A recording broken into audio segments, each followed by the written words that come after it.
Stejně jako v předchozích letech i tentokrát 1. červen patřil všem dětem, které slavili svůj svátek.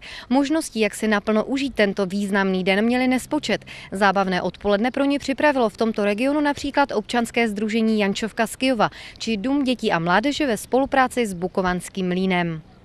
Spousta dětí, převážně kyjovských, se s rodiči vydala v neděli odpoledne na Jančovku, kde pro ně připravili den plný překvapení. My jako občanské sdružení Jančovka, které funguje už více než rok, v složení je to 11 lidí, je to takový kolektiv dobrovolný, takže děláme mimo tradiční hudební akce, jako jsou koncerty a různé autorské večery, divadelní večery a podobně, tak děláme i teda něco pro děti. Ten datum se sám nabízí, takže 1. červen, dětský den. Protože 1. červen patřil právě dětem, dostali také možnost zapojit se do programu a tak se představili mažoretky ze Ždánic v pestrobarevných kostýmech. S pohádkou o Smolíčkovi vystoupil dramatický kroužek při základní umělecké škole Kyjov. O další program se postaralo divadelní sdružení v karanténě, které chystá na nadcházející víkend divadelní festival v parku zvaný Mezi smrky. Jančovka se zase připravuje na prázdniny. Jednak je to dvoudenní rokový festival, myslím, že to je poslední víkend v červenci a 9.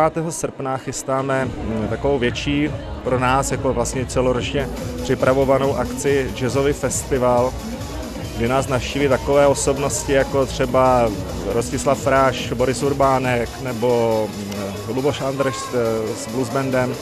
Jako určitě to bude hodně zajímavé, moderovat nám to přijede pan Aleš Benda, známá osobnost. Uvidíme účast, tak napůl přislíbili pan Jiří Černý, možná, nevím, bylo by to zajímavé a určitě to bude stát za to. Rodiny s dětmi v neděli vyrazily také do Bukovan, kde v areálu mlýna program přichystal Dům dětí a mládeže Kyjov. Tak místo si myslím, že je atraktivní, jak pro kyjováky, tak pro široké okolí. Už si získal svou popularitu, takže jak vidíte, tak účast je hojná. Děti si tady mohly projít 20 sportovních a vědomostních disciplín. Díky spolupráci s kyjovským oddílem cyklotriálu měli možnost si zajezdit na speciálně upravených kolech. Vedle atrakcí žádný z návštěvníků asi neminul ani živé ovečky, které v areálu zůstanou i v dalších dnech.